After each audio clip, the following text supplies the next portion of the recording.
Now return to the news of the Israeli military renewed ground operation in Rafa. It's something that we've been covering here on Weekend Breakfast. We're now joined by Middle East strategic analyst Avi Melamed. Thank you so much, Avi, for taking the time to speak with us today. Thank you for having me. Avi, the Israeli military says that they're conducting this operation to expand what it describes as, and I'm going to quote here, a security zone in Rafah. Talk to us about the possible reasoning for this. Well, what we'll see, particularly in the last couple of hours, there has been some sort of like more confined Israeli military move on the ground in an interesting location, relatively speaking, and that is the eastern outskirts of Rafah, in proximity to the Gaza-Egypt border and not so far from the Rafah crossing. The interesting thing about that specific area, it's called Al-Janina, is that it's kind of like closer to the eastern part of Rafah, thus it's closer to the area of the military perimeter dividing between Gaza and Israel that Israel has established following the October 7 attack. That move, I think, should be viewed in the wider context of the Israeli seemingly multi-stage plan to increase pressure on Hamas in Gaza Strip. We don't see yet, I think, a massive ground operation as it has been described. Maybe in some areas that is not the case. We are looking at something that is more confined. It can be viewed, however, as part of what we call rolling and expanded ground operation. Okay, that being the case, do you think this will actually add even more pressure on Hamas to release more hostages as Israel has demanded in the last few weeks? Challenge in the end of the day is not more pressure or less pressure, because in the end of the day, Hamas' only cards remain is the issue of the hostages. Thus, Hamas has no intention, apparently, to end this whole thing and to release all the hostages.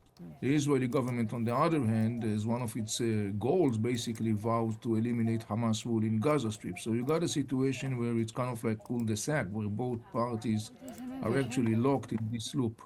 And therefore, the scenario of releasing all the hostages as Israel is demanding seems to be like non-achievable at this point.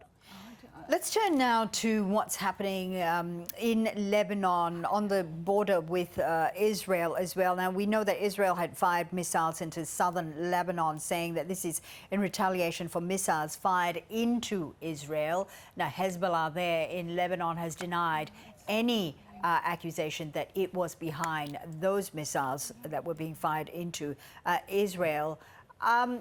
The Prime Minister, Nawaf Salam, has ordered that the decision for Lebanon to go to war lies with the state and not with Hezbollah.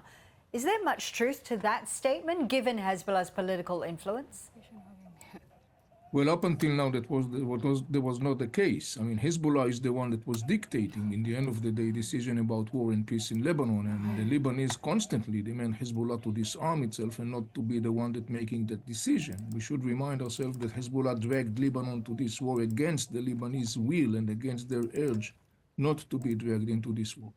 Today, the situation is that the Lebanese state is kind of like in a very early stage of a very long, convoluted process trying to rehabilitate its stolen or kidnapped sovereignty that was kidnapped by the Hezbollah.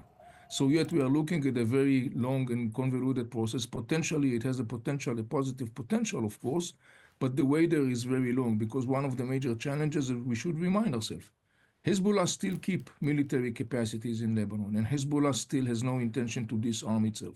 Okay. Similar to the story of Hamas, as long as Hezbollah is keeping military capacities in Lebanon, it is very difficult to see how the Lebanese are able, in the end of the day, to restore their sovereignty on the ground.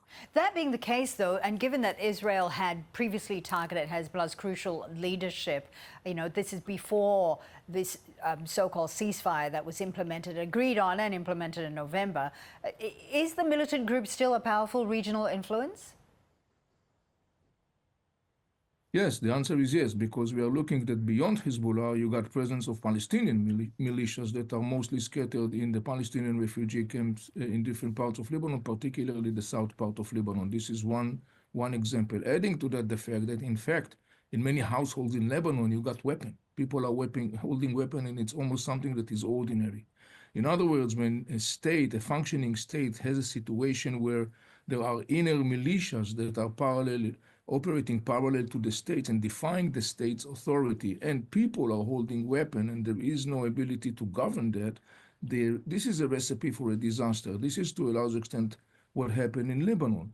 So in the context of restoring sovereignty, one of the major challenges is not only to disarm all those ex-state factors in Lebanon, but also to create a new culture where people are not holding weapons in their home, and every time there is something, people are just pulling out the weapon. So we are looking at a change that is both politically and not less culturally. Middle East strategic analyst Avi Melamed, we thank you so much for sharing your insights with us today. Thank you for having me.